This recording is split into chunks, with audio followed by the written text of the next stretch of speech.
opinión, este tema es de vital importancia porque a pesar de las medidas que se pueda tomar, los programas que existen para poder evitar esta enfermedad, sigue habiendo esta patología por las condiciones relacionadas en primer lugar socioeconómicas y de pobreza que existen en los países en vías de desarrollo o en países del tercer mundo, como se los conoce.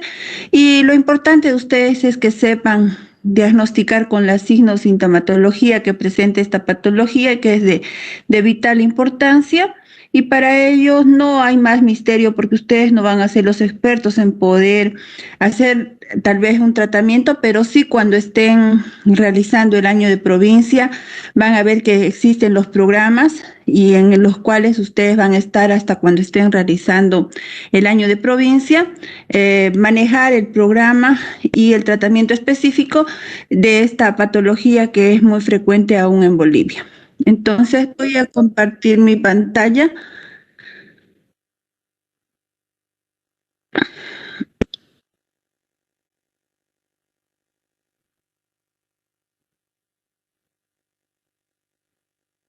Entonces, cuando hablamos de esta patología y estamos realizando, viendo el enfoque de todo lo que son las enfermedades en esta oportunidad, llamémoslas producidas por bacterias, juega un papel importante esta patología llamada tuberculosis.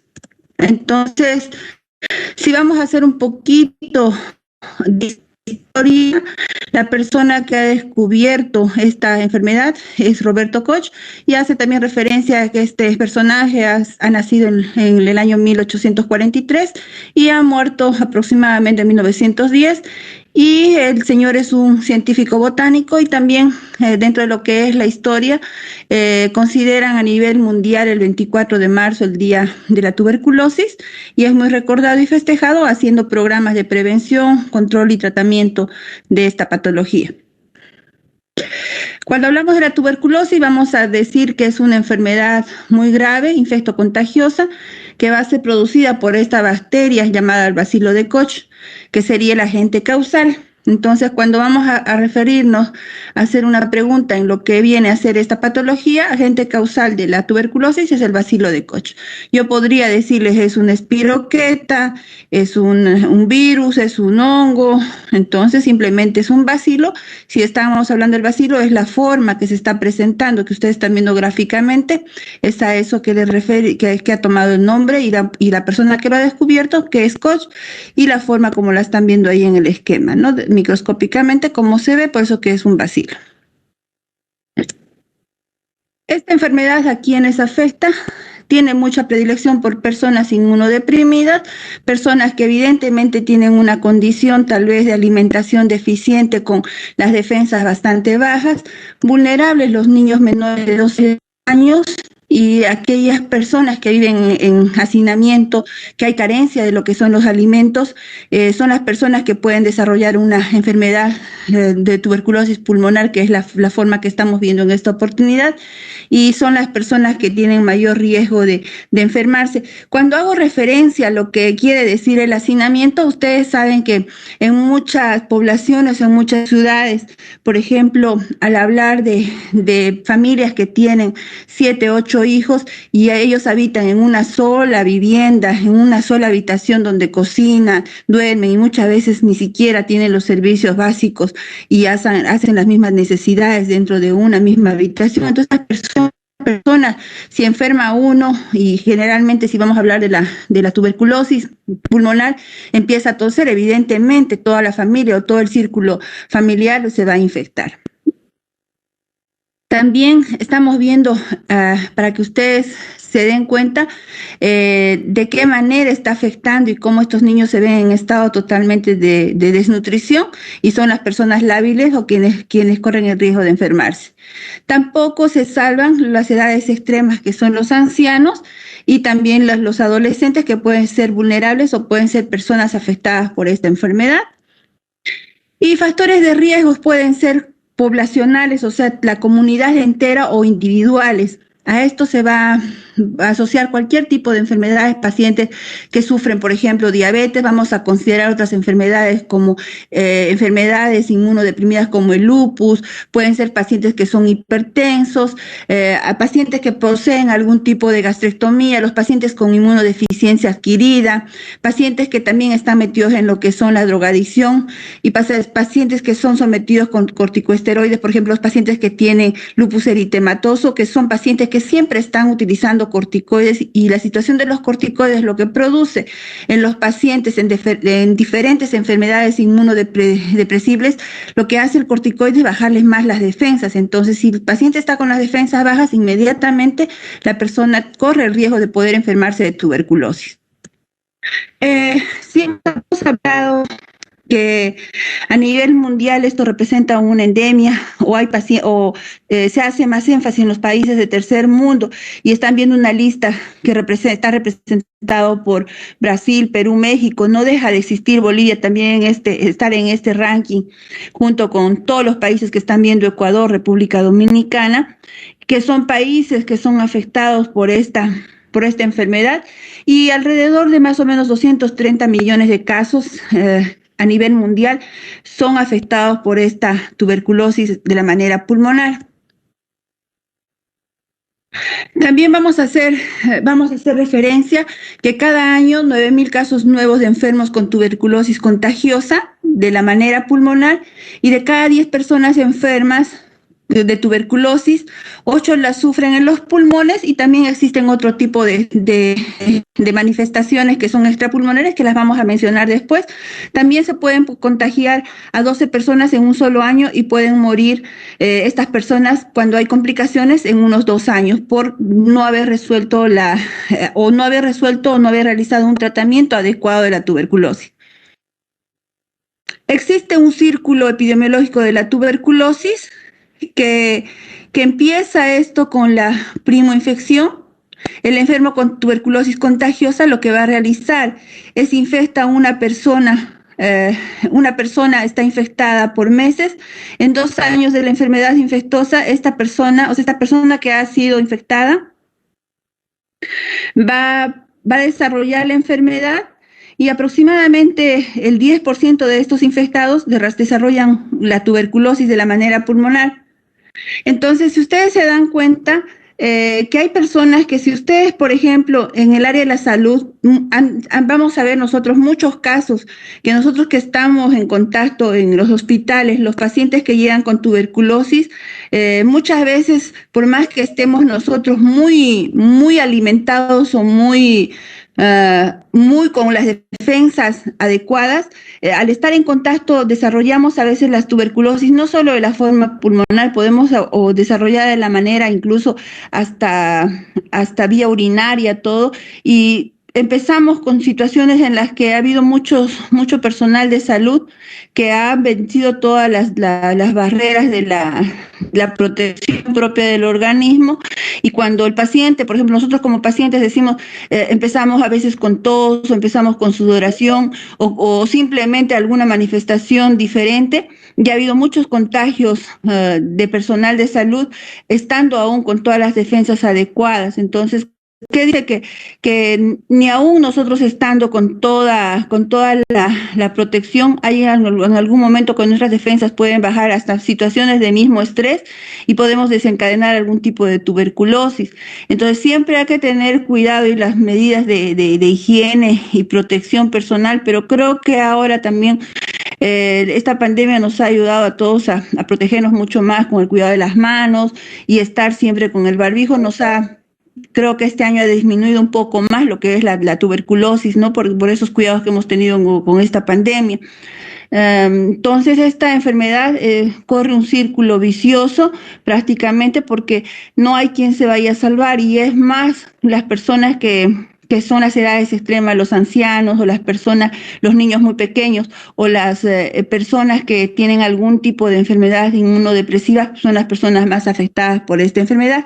Y nosotros como personal de salud, al asistir a un hospital, cuando ustedes vayan al hospital a hacer las prácticas, siempre tienen que tener el cuidado bastante en cuando, por ejemplo, van a aperturar una sala de internación con las manos, tienen que darse cuenta que esa sala viene la de limpieza, que limpia los pisos, lo manipula. Entonces ustedes siempre el aseo de las manos, manejar el alcohol o lavarse las manos después de haber agarrado, por ejemplo, las camillas, las camas, los pacientes, o a veces hacer un examen físico de un paciente si lo hacemos sin guantes, tener todas las medidas de bioseguridad, que es la única manera que nosotros podemos evitar contagiarnos de esta y de otras enfermedades. Porque llama la atención mucho que las mismas personas que hacen la limpieza en los hospitales, si se dan cuenta, las manivelas o los cerrojos de las puertas son el lugar donde el asiento de bastantes bacterias, y estas son manipuladas, encontramos en esas, si hacemos o se hace siempre cultivo, se encuentra bacilo de Koch, se encuentra evidentemente siempre la estafilococo, que está presente en todo lado, pero la más frecuente en los nosocomial es la pseudomonas que se encuentra en los hospitales, ¿no? Entonces tampoco al estar en un hospital, por ejemplo, con una infección urinaria simple o una neumonía, el mismo ambiente del hospital hace de que haya otro tipo de infecciones nosocomiales y a veces se complican más las enfermedades por las cuales uno haya ingresado. ¿Qué es lo que produce la tuberculosis en el mundo? La infección, se estima que 1/3 de la humanidad está infectada por tuberculosis. Hablamos de morbilidad, que es el riesgo de morir, 9 millones de los casos nuevos cada año, la mitad son contagiados con tuberculosis. Y la mortalidad también representa un grande índice por año a nivel mundial, y se estima que a nivel de 350.000 muertes son debidas a tuberculosis, y esta se va a asociar evidentemente en países del bajo mundo con una coinfección en pacientes que ya están en fase SIDA, o sea, la fase de síndrome de inmunodeficiencia adquirida. Cuando hemos hablado del VIH, en la etapa del SIDA es cuando los pacientes están en su etapa terminal y ya se les presentan enfermedades asociadas, y una de estas sería una tuberculosis. Al hablar de la tuberculosis pulmonar, hacemos exclusivamente referencia a la vía aérea a través de las gotitas de Fluye, que también ha sido el medio de contagio de esta pandemia también frecuente, y saben que estas van a ser más grandes, los micrómetros que van a emitir estas gotitas son más fáciles de diseminarse, a diferencia, por ejemplo, del COVID. Y el Mycobacterium bovis, que es la forma animal, mediante el consumo de la leche infectada, actualmente ya no existe mucho esto, porque si ustedes se han dado cuenta, ahora los productos que llegan que consumimos generalmente ya son más pasteurizados, y es poca la gente que está consumiendo la leche que viene directamente ordeñada de la vaca, y la gente que la consume va a servir, porque no hay la gente que, a no ser que los que consumen los famosos, ¿qué se llaman? Lo que le echan el trago, ¿qué se llama? Pues que consumen la leche con Singani o con, ¿qué se llama, doctores? Hola. Socomé, doctora. No, lo que toman en las madrugadas en los pueblos. La ambrosía. Entonces, podría ser ahí algún medio de contaminación de tuberculosis, podría existir, pero si consumimos ahora la leche o los lácteos ya son pasteurizados, ¿no? Y también existe un tipo de tuberculosis cutánea, que podría ser también un tipo de contagio, pero es muy poco frecuente. Y existe también las formas extrapulmonares, que son la tuberculosis urogenital, por ejemplo, existe otro tipo de transmisión también, y estas ya son complicaciones de una tuberculosis extrapulmonar, son complicaciones que pueden también existir. Entonces, ¿cómo se contagia la tuberculosis pulmonar? Directamente es la persona, al no cubrirse la nariz o la vía respiratoria, es directamente, como están viendo, este es el medio de contagio, por las gotitas Fluye. Entonces, esta persona que que está enferma, al hablar, al toser, estornuda, bota gran cantidad de micobacterias y lo que va a producir es que la otra persona inhale y si sus defensas están bajas, va a ser una persona vulnerable y contagiarse. Entonces, como hemos hablado, los factores que favorecen la infección es la concentración de los bacilos en el ambiente, la poca ventilación de los ambientes, lo que yo me hacía referencia a lo que es las personas que viven en hacinamiento, el grado de contacto, mayor riesgo en contactos íntimos prolongados. También hago referencia a esto cuando las personas están así hacinadas o muy juntas, se puede transmitir, sí, por la saliva, se puede transmitir ese contacto directo, incluso en los mismos utensilios que se utilizan puede transmitirse a la tuberculosis. Y por eso que cuando el paciente está con tuberculosis, totalmente tiene que estar todos los objetos personales aislados, porque sí puede transmitir de esta manera la tuberculosis. Las características de esta bacteria es un bacilo delgado, ligeramente curvo, tiene un diámetro de 1 a 4 micrones de longitud, es inmóvil, no es porulado, tiene pared celular más compleja que todas las bacterias, tiene una coraza lipídica, eso no es muy importante, pero no hay que mencionar las características. El bacilo de Koch es una bacteria, por lo cual la transmisión es directa de persona a persona. No tiene toxinas, por lo que puede permanecer en forma de bacteriosidad por largos periodos en el interior de las células. Es aerobio, lo que determina que tenga una capacidad de metabolizar y crecimiento muy diferente según la tensión parcial de oxígeno del organismo o lesión donde se anide. Es de multiplicación lenta, por lo que la enfermedad puede llegar a la cronicidad. Tiene virulencia variable. El daño tisular puede generar dependiendo de la respuesta del huésped.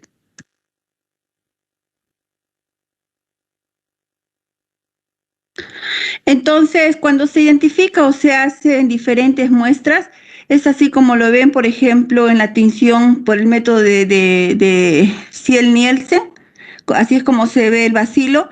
Aquí, en lo que es bacteriología, me parece que esto es de campo oscuro, como se ven los bacilos en un microscopio de campo oscuro, es otro método también por el cual se le observa el bacilo microscópicamente. Y por microscopía electrónica también la están observando de esa manera y es como identifican en las baciloscopías que uno las pide, en las baciloscopías seriadas, es como identifican a esta bacteria.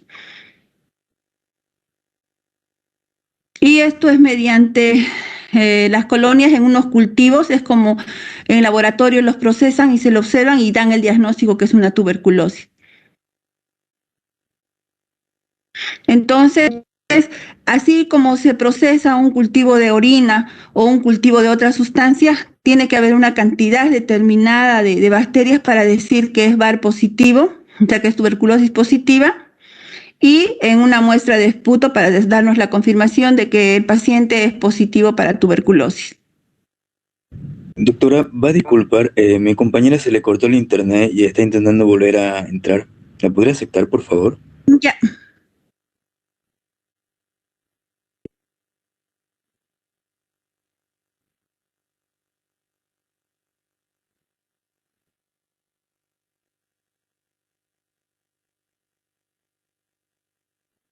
Que el detalle es cómo hago porque se me corta, ¿no? La clave y tengo que volver a ver. Voy a intentar si alguien más ahí, un ratito. ¿O de qué manera admito?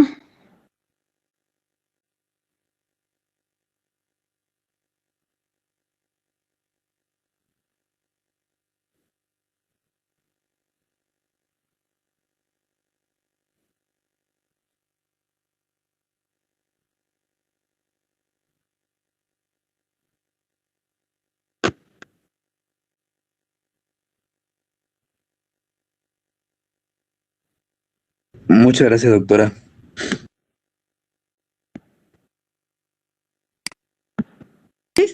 Existe un tipo de tuberculosis primaria, se va a desarrollar a partir de focos de infección endógena ubicados en sitios de diseminación. Y la tuberculosis secundaria se desarrolla en cualquier etapa de la vida y después de la primoinfección se divide en pulmonar y extrapulmonar.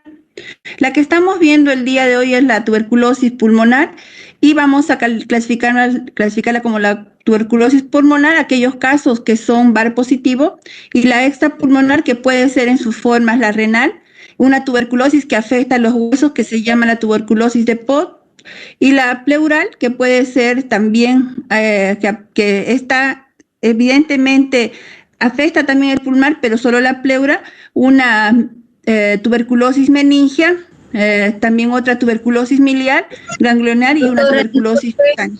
Sí. Hola.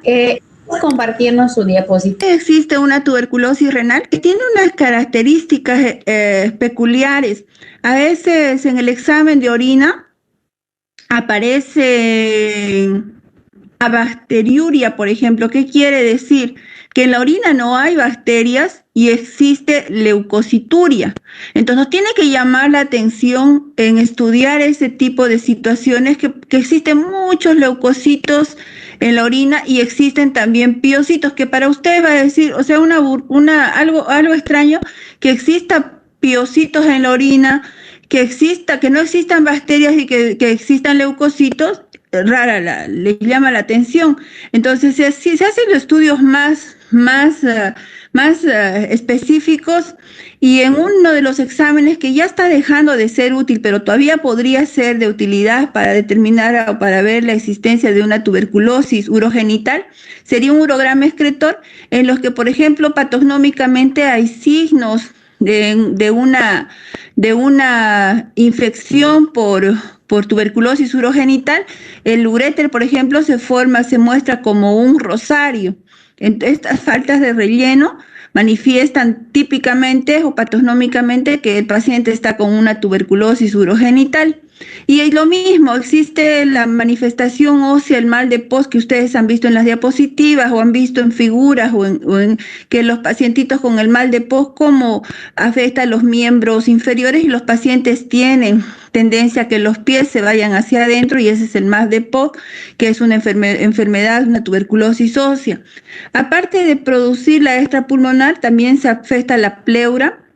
Hay una tuberculosis meningia que es bastante complicada y mortal, una tuberculosis ganglionar, miliar y también la tuberculosis cutánea.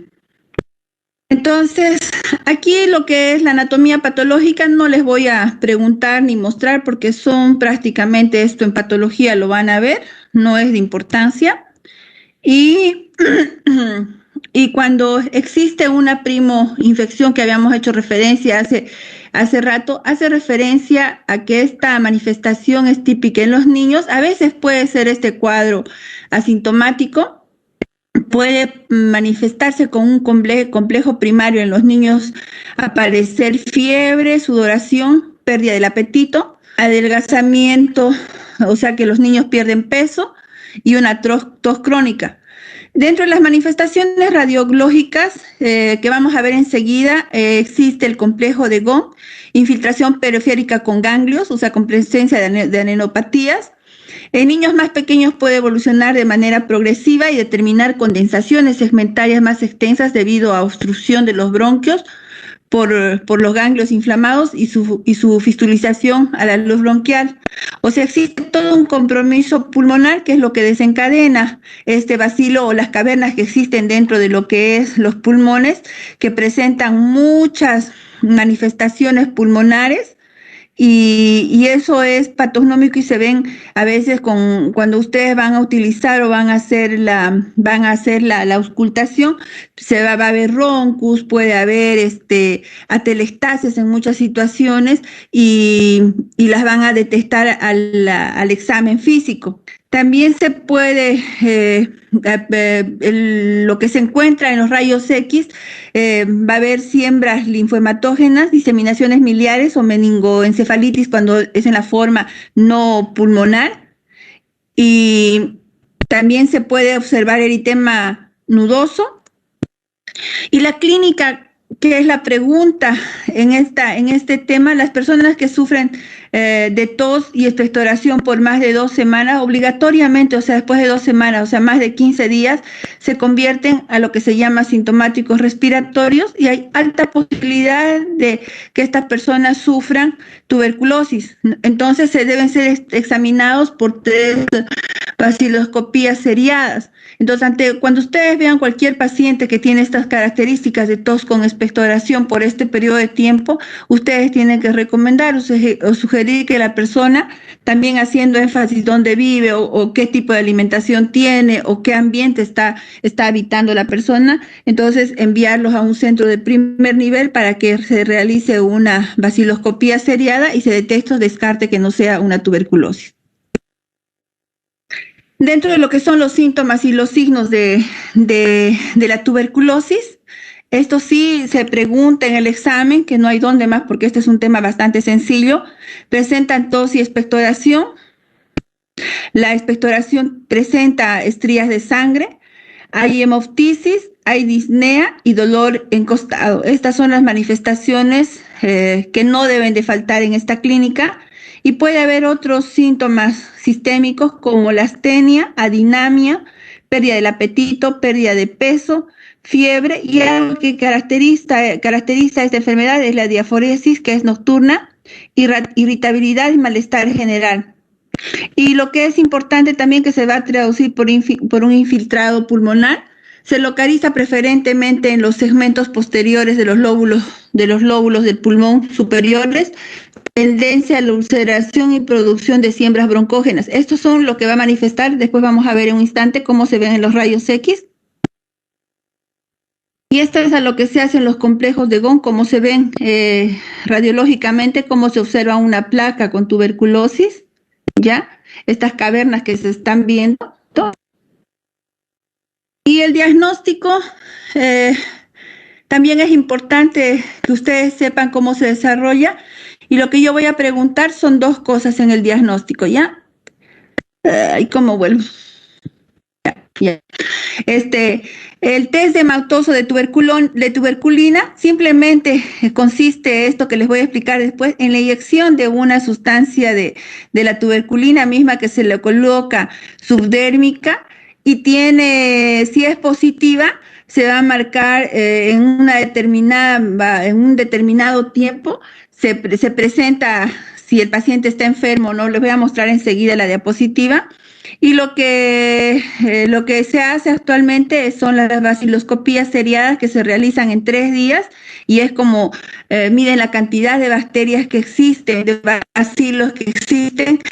Y al tercer día nos dan el resultado si es positivo o no el paciente. El estudio radiológico es complementario, no se recomienda porque tiene alta sensibilidad y baja especificidad. Ya en una etapa ya avanzada sí se marca, al principio no sirve, ¿no? Pero sí es un diagnóstico ya después hasta de seguimiento cómo va avanzando la enfermedad, pero no es un diagnóstico de alta fidelidad el radiológico.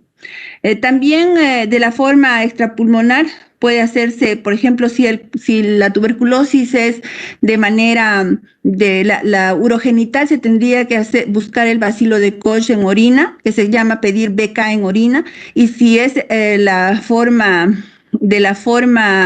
cutánea, se tendrá que pedir un cultivo de la secreción que haya dentro de la lesión de la piel. O también se puede realizar estudios histopatológicos o biopsias de la lesión si fuera cutánea. Entonces, lo que se hace dentro del programa de la tuberculosis, se toma una primera muestra inmediata que tiene que ser en ayunas. El primer esputo de la mañana no es saliva, es lo que el paciente expectora, es expectoración de la tos con expectoración, esa es a la que se toma en la mañana. La segunda muestra también es en ayunas, en la mañana al día siguiente, no es saliva, y eso tienen que saber usted, que no es la saliva, que es la expectoración, lo que le salga desde lo más profundo de los bronquios, de los pulmones. Y la tercera muestra también es al día siguiente, también en la mañana, y hay que referirlo al centro de salud, porque donde se realiza lo que es la promoción y la prevención es en los centros de primer nivel. y ahí es donde se detecta y es donde también se realizan los tratamientos de la tuberculosis y entran al programa de tuberculosis. Y esto más sirve para laboratorio porque lo que nosotros ya como médicos nos llega es la interpretación y decirnos si el paciente es tuberculoso o no. ¿Para qué sirve el cultivo? Permite para diagnosticar los casos de tuberculosis pulmonar. Las formas extrapulmonares, el único método diagnóstico es el bacteriológico, que es mediante el cultivo.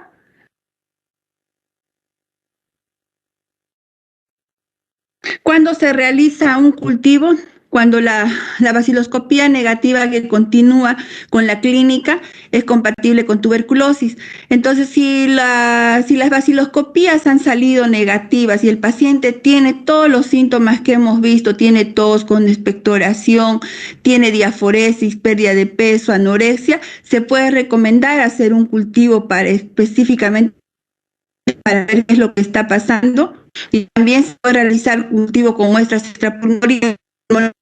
Pacientes que tienen VIH positivo, en las muestras de pacientes que sospechen resistencia a las drogas antituberculosis, y también se puede realizar pacientes pediátricos menores de 15 años y antecedentes familiares de tuberculosis o VIH positivo. Entonces, cuando el paciente tiene prácticamente, hay enfermedades incluso que nosotros podemos hasta obviar de hacer algún tipo ya de más diagnóstico, porque muchas veces la clínica en diferentes enfermedades ya nos da el diagnóstico, pero nosotros tenemos que certificar con algo para hacer, por ejemplo, para que entre a utilizar porque este programa de tuberculosis es un programa que lo cubre el gobierno, las drogas son gratis, así como el VIH, cubren los programas, entonces nosotros no podemos decir el paciente tiene tuberculosis sin tener nosotros la evidencia y la prueba científica de que el paciente tiene, mediante un cultivo o mediante una baciloscopía, decir que el paciente está enfermo. Y es lo que hacía referencia hace rato cuando hablaba de la prueba de la tuberculina. Simplemente esto consiste en la inyección de una sustancia tuberculina que se le va a introducir dérmicamente al paciente y se tiene que formar de 48 a 72 horas un halo de induración. Por ejemplo, se le coloca en el brazo y la interpretación es: si de 10 milímetros de diámetro es positiva, quiere decir que el paciente está con tuberculosis. Entre 5 a 9 milímetros posiblemente puede ser una infección, ¿ya? Pero si es menor a 5 milímetros de la inoculación que te hace como una pápula, diríamos así, es la interpretación que se da, es negativo. Lo van a ver enseguida cómo es esto, ¿ya? Esa es la prueba ustedes lo están viendo la prueba de tuberculina, cómo se realiza. Entonces van midiendo y esa es la pápula que se muestra. Entonces ustedes están viendo, si es menor a 5 milímetros es negativa, pero si muestra esa lesión que forma cuando le colocan la tuberculina, el paciente es positivo para tuberculosis. Pero casi no se realiza mucho eso, lo que más se realiza son las baciloscopías, que son las que nos da la certeza de que el paciente es tuberculoso o no. Y esto es que lo manejan mucho en la parte de pediatría, que tampoco es importante, solo para que ustedes conozcan que en pediatría o preguntan a veces en muchos exámenes de lo que son admisión a residencias o exámenes para cualquier examen de competencia. En la parte de pediatría preguntan siempre los criterios de Toledo, de Kaplan y Stegen, que eso hace referencia para tuberculosis infantil, ¿no? Entonces hacen un diagnóstico que lo puntúan, hacen un diagnóstico bacteriológico que sería un cultivo anatomopatológico, haciendo un granuloma específico que le dan un puntaje, hacen un diagnóstico inmunológico, radiológico también, que es patológico, clínico, o sea, los síntomas que presentan los niños, y epidemiológico. Esos son los doctores para que ustedes, si les preguntan o saben cuáles son los criterios de Toledo y Kaplan, tendrían que saber que está basado en 6 puntos. No sé si la tienen que aprender la puntuación, pero a veces, dependiendo a dónde ustedes postulen, pero tengan en cuenta que la tuberculosis infantil manejan el criterio de Toledo y Kaplan, que son 6 puntos: bacteriológico, que bacteriológico, anatomopatológico, inmunológico, radiológico, clínico y epidemiológico. Esto para, como se diría, cultura general y ustedes sepan esto. Lo mismo es todo lo que hace referencia al criterio diagnóstico de Kaplan. Y este es un esquema de tratamiento que lo van a ver ustedes en los programas de tuberculosis. Ahora no es específico que ustedes conozcan porque apenas están con todo lo que es la farmacología y la semiología y meterles más esquemas de tratamiento no es adecuado. Y las complicaciones de la tuberculosis pueden ser hemoptisis, que es la expectoración con sangre roja y líquida y espumosa. Puede haber un neumotórax secundario. Pueden llegar a producir insuficiencia respiratoria, las bronquiectasis o fibrosis pulmonar localizada, que estas a veces llegan a producir atelectasias, a que segmentos del pulmón lleguen a estar condensadas y ser ya no funcionales, igual que como existe en el COVID, dejan de funcionar ciertos sectores del pulmón, entonces pueden producir eso también dentro de lo que es la tuberculosis. Y también en lo que viene a ser los esquemas de tratamiento, no les voy a pedir que ustedes se vuelvan unos expertos en lo que es los esquemas de tratamiento de la tuberculosis. Existen 4 esquemas posológicos para el tratamiento de la infección de tuberculosis. Generalmente se van a utilizar drogas como la isoniazida, la rifampicina, la rifampicina, la isoniazina, piracinamida, etambutol, isoniazida, la estreptomicina también. Entonces, estos, dependiendo de cada paciente y en el esquema de tratamiento de los países o en mismo Bolivia, y a qué paciente van a tratar, existe un primer esquema, un segundo, un tercer esquema, pero estas son las drogas que yo las voy a preguntar, que sí las tienen que saber qué drogas o cuáles son las drogas que se utilizan para el tratamiento de la tuberculosis, que son específicas, no existen otras más drogas, pero no les voy a preguntar dosis, no les voy a preguntar de qué manera, cuánto tiempo, pero sí el tratamiento de la tuberculosis, dependiendo del caso del paciente, son entre 6 o 1 año. Ya entonces es el tiempo y es largo y también va haciendo los controles conforme se hace un primer tratamiento y con controles a los 2 meses, a los 3 meses, como les voy a mostrar a continuación. Entonces aquí hay varios esquemas de tratamiento que tampoco se los voy a preguntar. ¿Ya? Sí, es importante cuando hacen el tratamiento, van controlando la presencia del bacilo, cómo va muriendo o cómo va produciendo ya la muerte de este bacilo microscópicamente y van detectando al principio cuando son positivos y después se va viendo cómo va yendo la efectividad del tratamiento. Se hace un primer control a los 2 meses, al tercer mes, cuarto, quinto y sexto mes, en un esquema de 6 meses, porque a veces los tratamientos se proyectan hasta 1 año. Y aquí vienen las drogas de primera línea, la isoniazida que viene en presentación de 100 miligramos, la piracinamida que también en 500 miligramos, etambutol, la estreptomicina que viene en presentación de inyectable y los esquemas de tratamiento como están viendo ahí el primer esquema, qué droga se utiliza y cómo se las está tomando. No les voy a preguntar, doctores, para nada, porque ahí me está indicando cuántas tabletas tiene que tomar y todo lo demás, y no se los voy a preguntar. Como han visto, los medicamentos en general tienen efectos secundarios, pueden producir, como están viendo, polineuritis debido a deficiencia de vitamina D, hepatitis que se potencia con la rifampicina, reacciones de hipersensibilidad, pueden ser nefrotóxicas o ototóxicas, pueden producir ictericia, hiperuricemia y neuritis óptica. Todas estas complicaciones sí se las voy a preguntar de los medicamentos. Y también, como están viendo, existe estas reacciones adversas a los fármacos antituberculosis.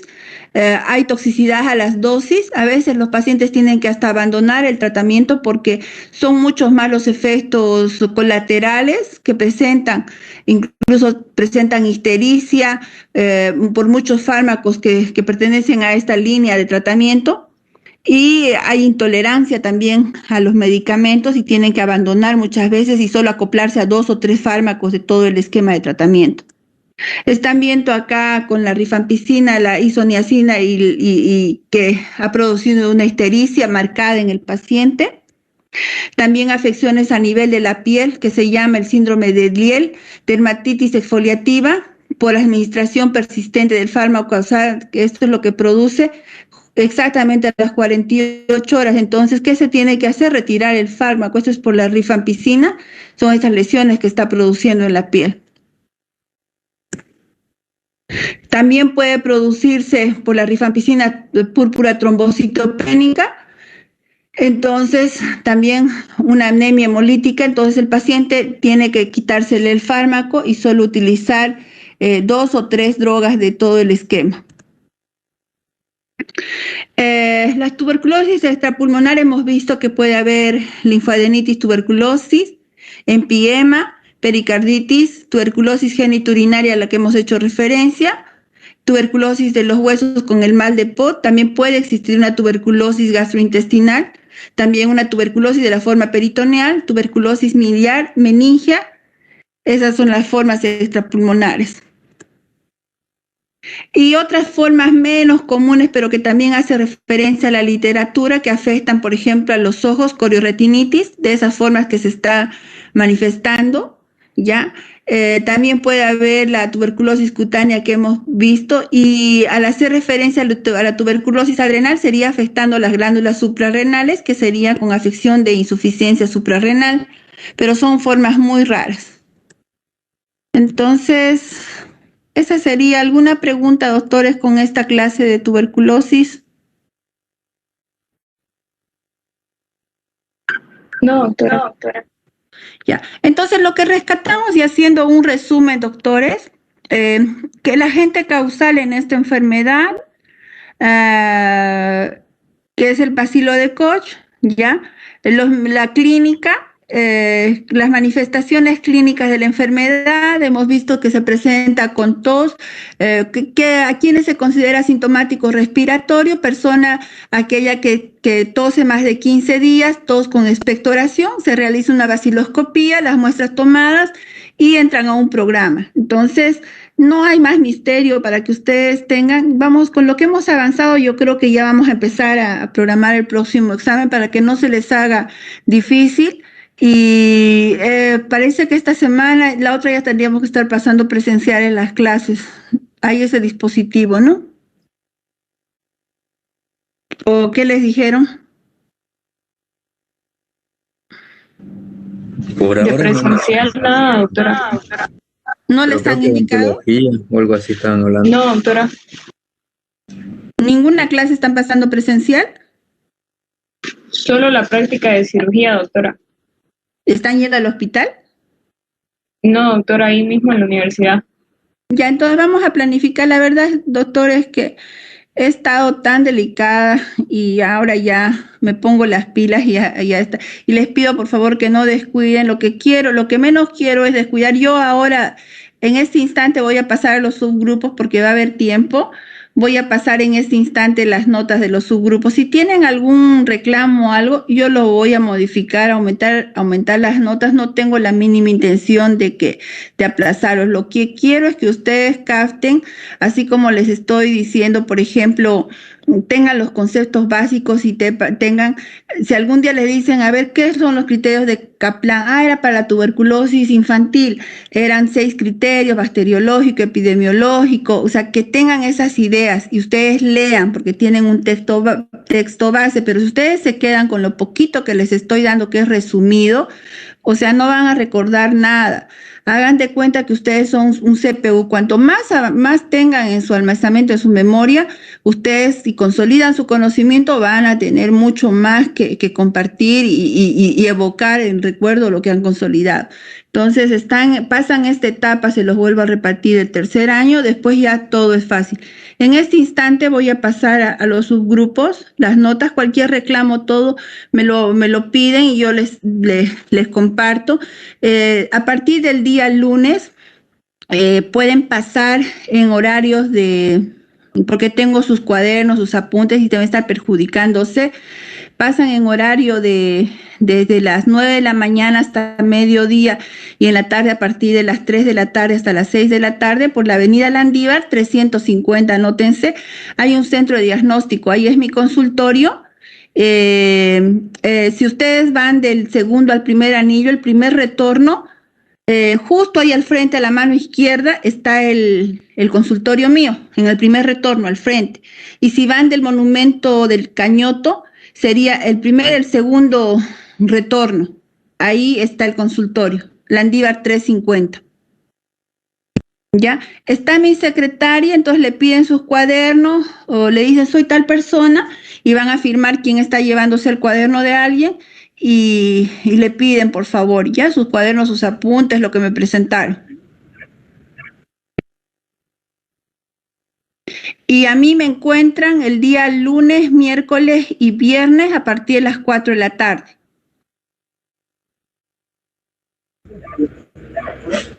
Vale, doctora. Doctora, buenas noches. Sí. Buenas noches, doctora. ¿Nos podía mandar, por favor, las diapositivas de los temas que entran para segundo parcial? Ya, pero lo voy a pasar hasta mañana, por favor. ¿Ya?